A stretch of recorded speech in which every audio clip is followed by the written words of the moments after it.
Welcome to A Concept You, the podcast, a space where we explore creativity, intentional living, and self-expression. I'm your host, Michaela Ayana, and this week we are sitting down with no other than Madison Andrea. I am thrilled to introduce our very special and our very first guest of the podcast. She is my dear friend and the owner of Candlescape Co., a blooming, thriving, and beautiful Black-owned, women-owned business based in Atlanta, Georgia. In our conversation today, we're going to talk a little bit around culture, community building, and how that has really helped us to embrace who we are and honor where we are in our journeys and this present moment. So without further ado, let's get into today's episode. I feel like you have been honestly there from the beginning of this podcast when it was just a thought. Idea, a concept, no pun intended, but I want to start off by asking you how your 2026 has been so far. I know we just got here, but it feels like a lot has happened, honestly. I feel like I started out the year a little bit slower than usual, but I think it was good for me to ease into my year rather than January 1st, locking in really aggressively. And I feel like I've been honoring the fact that this is my hibernation season still, and my true start of the year is in the springtime. But this first month has been the start of so many beautiful things, and I'm excited for them to come to pass. I've been so grateful for my community around me, for creating opportunities in all areas of my life. So it's been slow and steady, but building for greater things coming up for sure. I share a very similar sentiment where the start of the new year is not my new year. We're in hibernation. It's still very much so slow. We're amping up. The leaves on the trees are not there. Right. So why should we be blooming right now if the trees Exactly. aren't even? Right. Exactly. I think there's a lot to be said about just mimicking nature and allowing that slowness into your life because Absolutely. everything around us is moving too fast already. So why do we have to keep up with that same pace if it don't work? Exactly. It doesn't. It doesn't. We don't have to be going 100 miles an hour just like everyone is wanting us to. And I feel like that's just a factor of capitalism that we constantly have to be on and we constantly have to be productive. But you have to take those areas of rest or those times to rest. When you think of rest or when you think of bringing yourself to a calm state, what do you normally do? I think of the way that I rest as a ritual, moving slowly in my self-care ritual for one. I know self-care can look a lot of different ways for people, but for me, it looks like lighting a candle or lighting incense just to release the energy that I've been carrying for days or even months. Just being slow and taking care of myself, doing my skincare, moisturizing myself, putting on a nice playlist, and just being intentional with my movements and present 100%. So, Okay, responding to the last piece you said about being present, what makes you feel like you're in the moment when you light your candle? just the presence of this light and this flame of the candle is just reminding me that you are alive in this moment. You're present in this very moment. I mean, when you look at a flame, it's kind of has a life of its own. Even though it is inanimate, it has movement, it has sound. And I think just looking at that candle and watching it be lit creates an energy around it and a peacefulness around it that I just love whenever I light a candle. And I know that just sounds a little woo-woo, but that's what I've noticed with my candles. It's just really brought me to center. You are alive, you're breathing, you're here. I love that so much. Of course, we're going to introduce the brand. If y'all don't know, this is the candle maker, that girl, the owner of Candlescape Co. Would you be able to tell me a little bit about how you got started? Candlescape Co. was essentially birthed during the pandemic. I initially started making candles by doing a part-time job while I was graduating college. And I really always loved candles. Who doesn't love candles? But I just learned the process of making them during my job. So when I moved back home to Atlanta in 2022, I decided to start making my own brand and start making my own candles. It's really a way for a release for me and a way to center me. It just birthed into so many different things. I host candle making workshops workshops around Metro Atlanta for all different groups. So I really emphasize community, meeting creativity in my workshops, and just always bringing an energy that I do around my own friends to new people while teaching them how to make candles. Absolutely. And I get a firsthand glance at that all the time because Yes. Yes. honorary sister. Honorary sister. You start somewhere, and honestly, to watch, just see how far you come from 2016 Yeah. or roughly around that time to 2026, like, Yes. that's a 10-year gap. You've grown in so many different ways that I really admire. I'm just so proud of your growth and the way that you had this seed planted and you kept pouring into it over and over again, despite you being worried about the outcome, despite you being worried about what the next step is or trying to figure that out. I feel like you have continuously embraced this journey, and I'm just so proud of you. And it's just beautiful to witness. So I just Thank wanted you, to give you your sister. flowers Thank always. you so much. No, it's so crazy. It's been 10 years since we started making candles. We started making candles as a project in a finance course in high school, and everyone had to have a partner, and you had to essentially create this business to raise money for our end of the year class trip. Scratch. Yes, from scratch. People were doing all different types of things, and Michaela and I decided to make candles. It was called Glimwicks at the time. We had a whole little Facebook page. We had candles. We did not have Amazon back then, y'all. So we had No, to we go. did. Do we have It was just Amazon? real slow. It Yeah, was just real Amazon was slow. slower back then. Because Lord, I 10 years. remember having to put in big orders for the wax. The wax, yes. Shout out to you. Because I really was just going to Hobby Lobby for the vessel. It was a tag team effort. It was, but like you said, it really planted that seed, and although it never crossed my mind maybe 5, 6 years after that, but it just coming full circle like this is just so beautiful, and I think it just comes back to the foundation that I started this with my community, with someone I cared about. Even though it was for an assignment, it meant so much to me, and I was so excited to just do it with you, and even now, I feel like without my community and my friends, Candlescape would not be where it is right now. Of course, it's my idea and my baby and my creativity personified, but it is carried by the support of my friends, the encouragement of my friends. I'm just so grateful for them. And that's why community is such a core and central part of my brand. Absolutely. I want to continue on this idea of having a community or building a community-based brand because I know, you had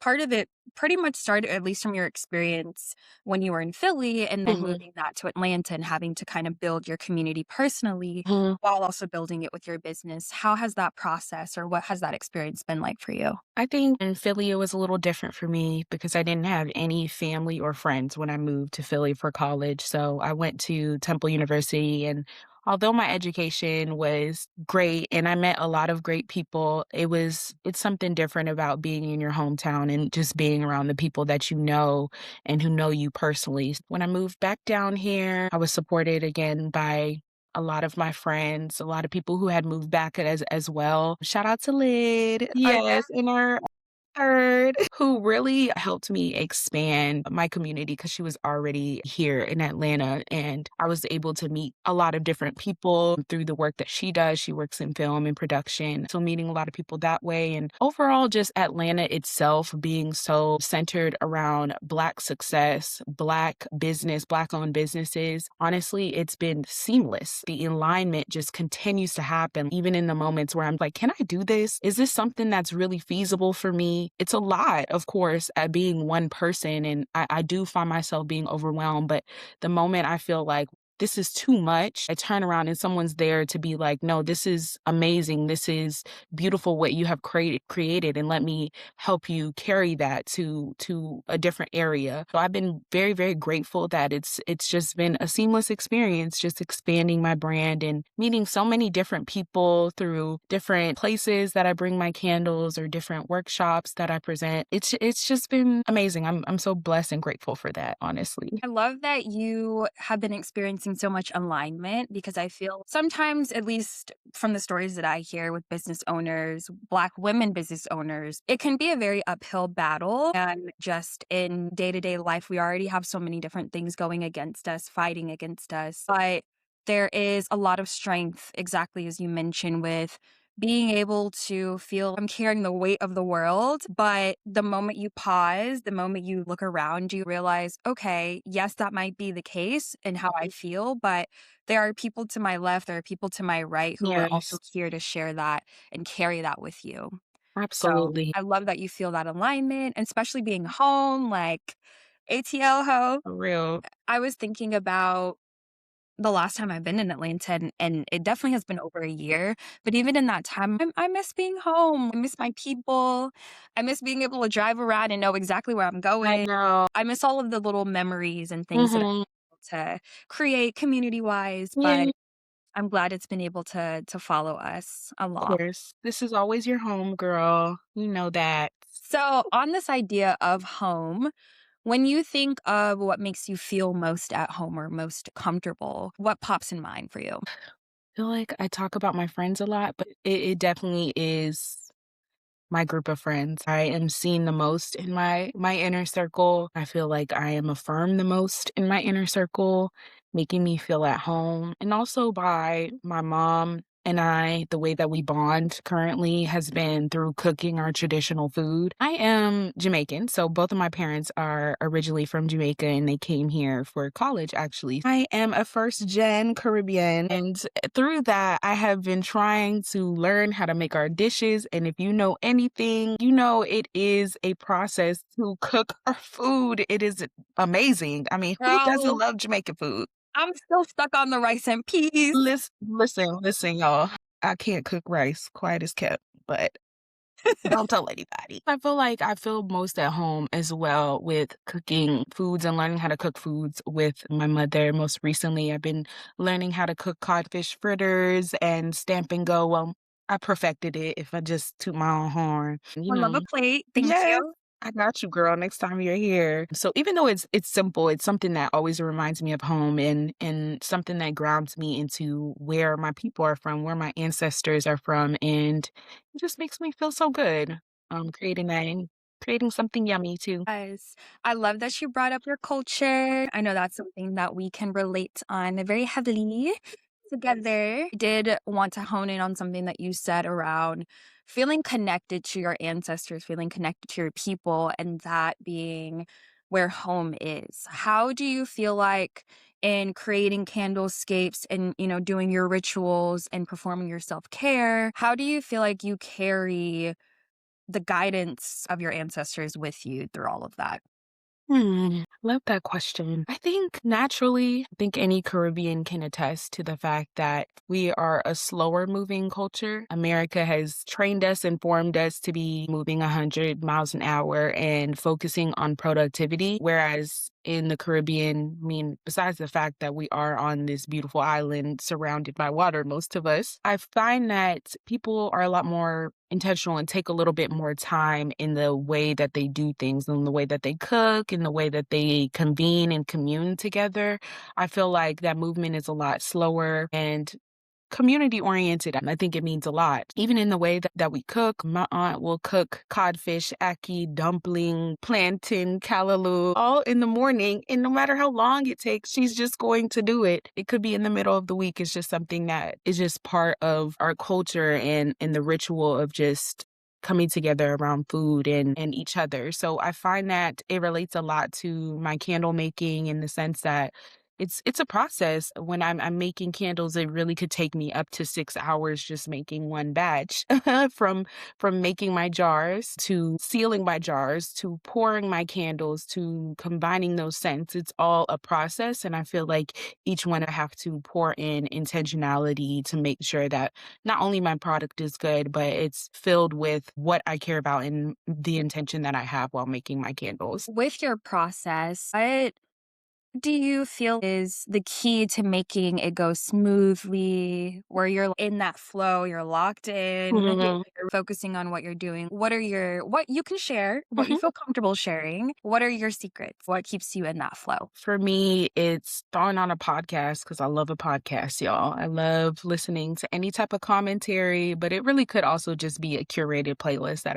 I've made for myself. Putting that on and locking in. And as we've been saying lately, you get into your flow state truly. So I find that, I have my process pretty much down pack, which took a lot of testing. I had to test a lot of candles, test a lot of different scents, test a lot of different waxes to make sure that the combination was perfect with each other, to make sure that the scent was strong enough, to make sure that the wax was burning evenly enough with that wick that I was using in particular, and just a lot of trial and error to get my recipe down packed so I can just have a slow process and just lock in and go in. But because this is also something that brings me a lot of peace, it's not very difficult to lock into that flow and just make my candles and just shut out the rest of the world.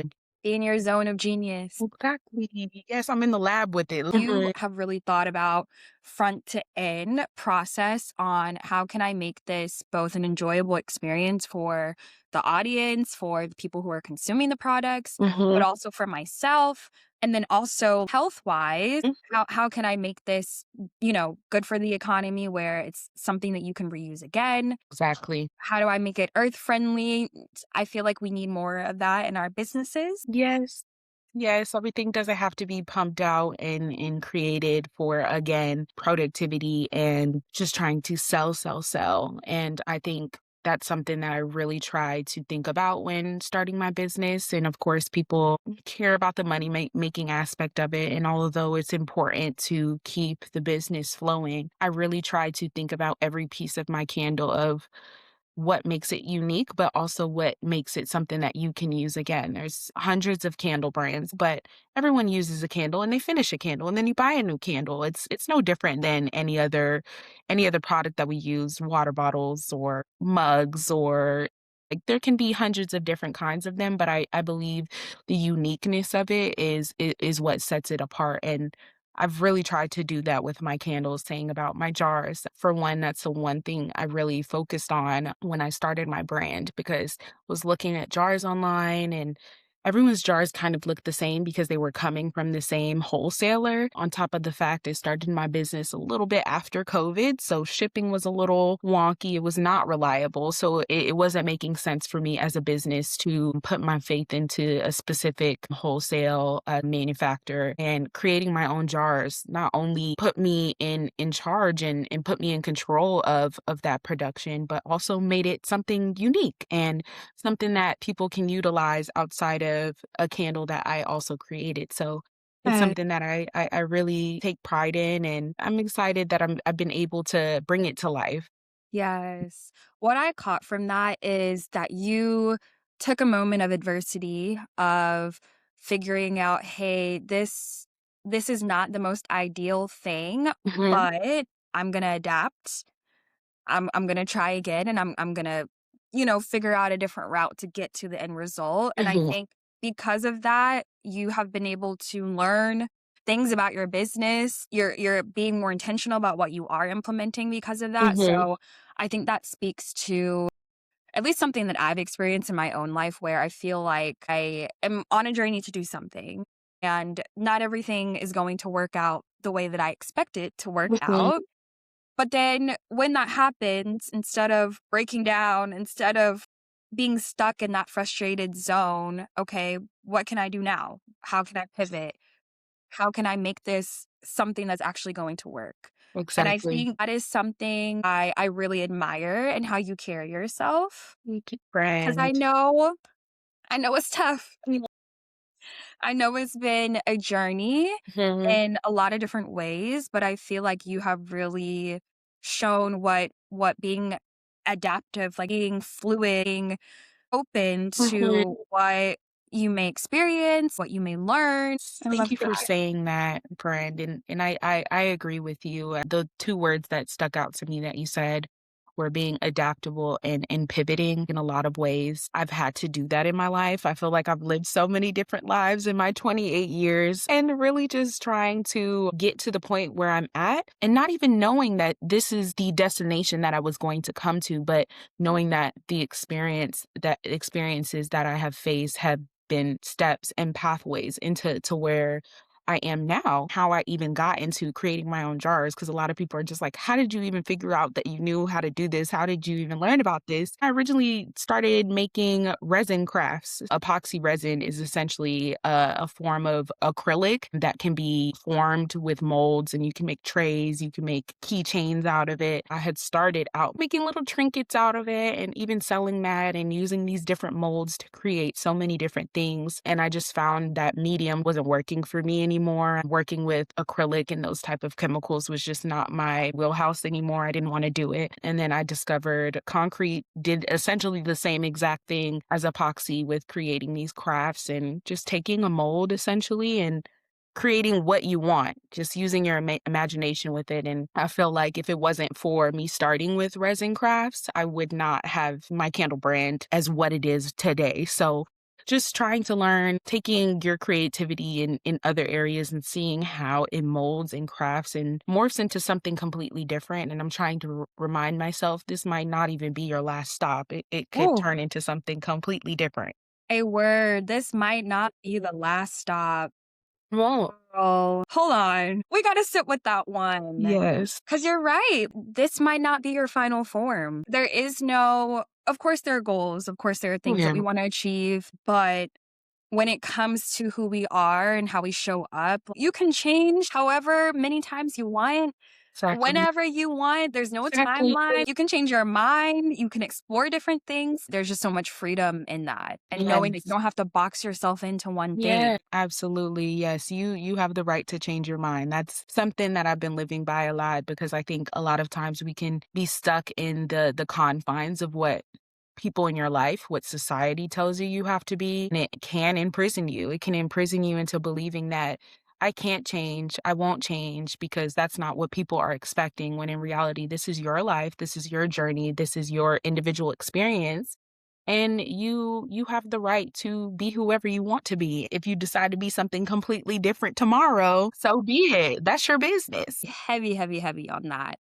I think something that popped in mind when you mentioned that, and be honest, what's going on with the artist way, girl? How you feeling? Okay, so I will be honest. I have taken a back seat this week because it has been a week. That's okay. It has been a week as we have those, but the little bit that I have been digesting has been very beneficial in just transforming my mindset. There's an aspect of it that they have you do is the morning pages is what they call it. So they recommend you writing 3 pages, just free flow thought as soon as you wake up in the morning. I have been doing that. I've been at least trying to commit to that. So I have about 2 weeks worth now of morning pages. And I find that it has been helping me in the morning, even when I'm like, oh, I don't even know what I'm saying right now. That's literally the point. It's been a nice outlet to have that and just take all my thoughts and just put it on paper so I can continue with the rest of my day. I'm excited to see what that continues to bring about and going on my artist dates and discovering myself in my solitude and even other things that have stuck out to me in what I've read so far. She talks about the censor. I don't know if you remember that in the beginning. I believe it's called the censor. It's basically this voice in the back of your mind just telling you you can't or telling you the limitations that you have. And I feel like that's stuck out to me. And I feel like that's been called different things by different people in passing that I've heard. How she framed it essentially was just trying to block that out and move forward with your creativity a little bit more freely because again, constraints and confinements of your individuality and who you are as a person. I feel like a lot of times those voices are telling us, oh, you can't do this because this doesn't align with what you've always been told on how you need to be. Just trying to remember that and shut that voice out, but also asking myself is who's saying this? Who is telling you these things? Whose voice is that? And if it is your voice, where's that coming from? What behaviors or learned behavior from the past is that coming from? And how can I break out of that? Because it's usually not true. So that's definitely what I've been taking from the artist way so far. As soon as I jump back on it, we'll talk more about it because I We'll know get more into it. you've been part of that journey as well. But I'm really excited to see what it brings out of me and my creativity and how that develops. I'm excited to see it too. Thanks. I feel very similar in what has been the most helpful in the process is those morning pages. I feel like the artist day, I'm gonna be honest. I'll be sticking to that as I should be. Even if I'm not doing it perfectly, I'm still showing up. Yes. The process is still some type of process, some type of change, transformation is still going to be there because Yes. I'm showing up in what I Anyways. can offer today. One week that looks like me skipping the artist day or doing it in a way that maybe is a little bit different from what I expected. We're embracing where we are in the present, and Exactly. that's what I needed. That's been one of the biggest things for me, but I really love how you talked about quieting that voice that you're hearing because you're right. Sometimes it comes internally from things that we learned when we were younger Hmm. or things that have been so ingrained in the way that we should think or the way that we should be or the people who we should be becoming. And I think that with that, learning how to separate your voice from other people's expectations, from other people's thoughts, opinions, and drowning that out as much as you can. Of course, constructive criticism, welcome, but Hmm. when it's your journey, I know that's a big part of the process is not letting anyone see your morning pages Hmm. because Yes. this is for you. Exactly. Or pour out, write about whatever you want to, vent about whatever you want to, and seeing the different things that kind of pop up that, okay, I didn't realize that was something that I felt, or I didn't realize that was something that I desired. Yes. Now I'm opening the door for me to go a different route or Hmm. approach this a little bit differently. So Exactly. I think there's so much beauty in how openly the artist way embraces that idea of pivots and just listening to whatever feels good, like Yes. listening to your calling. Exactly. Going with the flow of where your heart is taking you. And sometimes that flow it's a little A rocky. little It's a little choppy. turbulent. It's a little choppy, but it all evens out eventually. It does. It does. It'll come to the calm. What do you feel like in your journey, in your flow? Where do you see yourself flowing to next? That's a In great any way. question. I know Yes, that's like a loaded it question, is. but there's no wrong answer. I think my brain immediately went to rest, true Good. rest. I know we always take moments of rest. I feel like that's something that a lot of people just need to do more and implement in their life a little bit more. But I'm ready for a season of rest. I'm ready for a season of just slowing down a little bit more, not having to worry about when, why, what, how. I don't know what that's going to look like, but I do feel like, truthfully, I have been for the past few years dealing with a little bit of a semblance of burnout, if you will, just being required to participate in corporate America and working a traditional 9 to 5 job on top of having my business. It's just been something that anybody can attest to taking a toll on me. It's been something that's been ongoing, and I don't know what it's going to look like for me in terms of what that season of rest looks like, but I'm hoping for that so it can bring me a little bit more peace and slowing down versus what I've been dealing with. I am wishing nothing more than a restful season for you. You Thank deserve to you. slow down, deserve to take a moment to rest, however long you need. Mhm. Whatever makes you feel the most like you or like you're returning to yourself. Yes. You deserve 100%.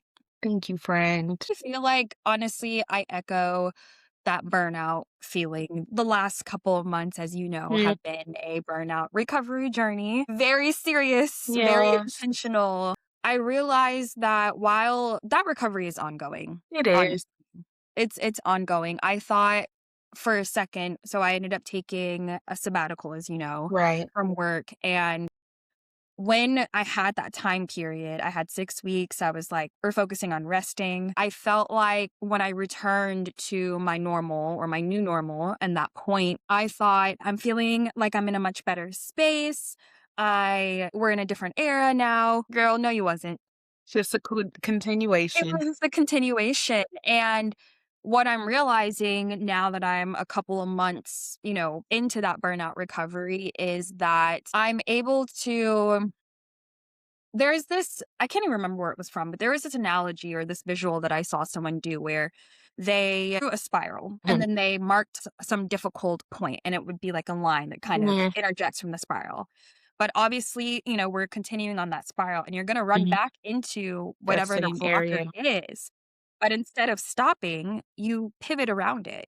And Mm. then you keep going in that spiral. And then eventually that Yes. little line that interjected the Mhm. spiral is going to be non-existent. You're not gonna feel the bump from it Mm. because it's so far removed from that lesson, and I feel like that's what my recovery has felt like, Mm. where I'm having all of these little moments still continuously where I'm honestly being tested. I'm being, Yes. "Okay, how you're feeling, how you've been resting, how you've been pouring into yourself. Let's see how good it really has been." Right. Right. Right. Let's put you to the test to Let's see put you to how. the test. I think a few episodes you were talking about burnout recovery and finding different rituals, finding habits in your life that you can remain consistent, those routines, and also finding movement, like physical Absolutely. movement to keep yourself centered and balanced through that recovery and just throughout that spiral.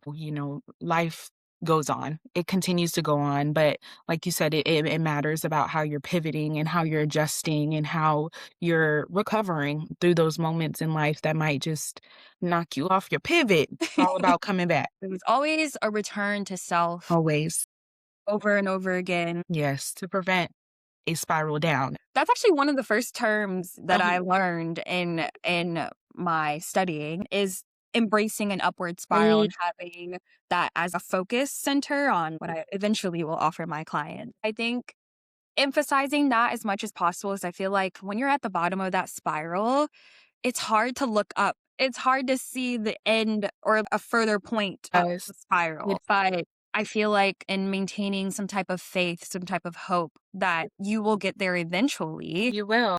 is one of those ways to kind of maintain that And consistency, that push forward. you made me think about this quote I actually learned from that animated movie, Sing. One of the characters, I believe it was a little mouse. It's been a while, but I actually had this quote posted up for a while is the best thing about rock bottom is the only direction that you can go is up. And even though it might look like an extremely far journey upward to that point, at least you know that is the angle and you can see that there is a way out from the depths of wherever you are coming from, just using that as motivation to catapult you out of that. To start, There's just start.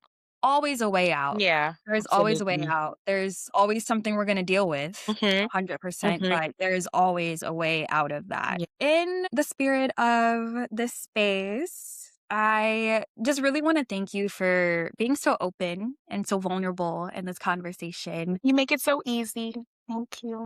I tried. I was nervous about expanding the conversation piece of the podcast. But I'm really grateful for you for being here as my first guest because I feel like you have already made it very comfortable. I was trying to make it a comfortable experience for Mhm. you, but I feel like you have made my experience more comfortable. I love to hear it. This feels natural. I feel good with you. Yes, yes, me too, sister. Honestly, I know you're giving me my credit and I appreciate it, but I think the platform that you have created has just really allowed for anyone, even after me, to come to a safe space. I feel like the topics that you talk about and sharing your own experiences and allowing your own vulnerability to be shown to others just makes it that much easier. So I'm so excited for you to continue on this journey, friend. It's been helpful to me to listen to, so I know others who are listening are feeling the same impact. I love you. Yes, love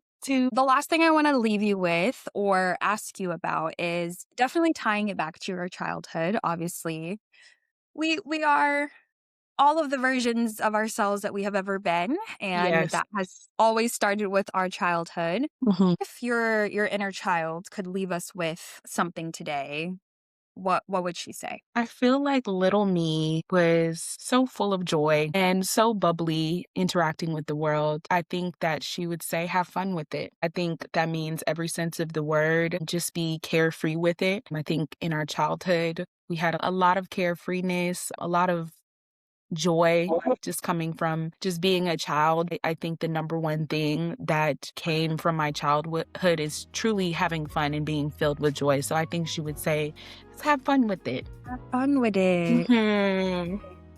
Well, that's what we leaving the audience with. Whatever you do after this podcast, Mhm. whatever you getting into in the weekend, Yes, have and the fun week, with it. just have Don't fun take with it. yourself so seriously. Well, thank you so much for being Thank here. you so much for having me. Next time. Yeah, until next time, girl. Thank you for tuning in to another episode of A Concept You, the podcast. If this episode resonated with you, share it with your loved ones. For more, connect with us on Instagram at aconceptyou or visit michaelacreates.com/ACY. Until next time, take care.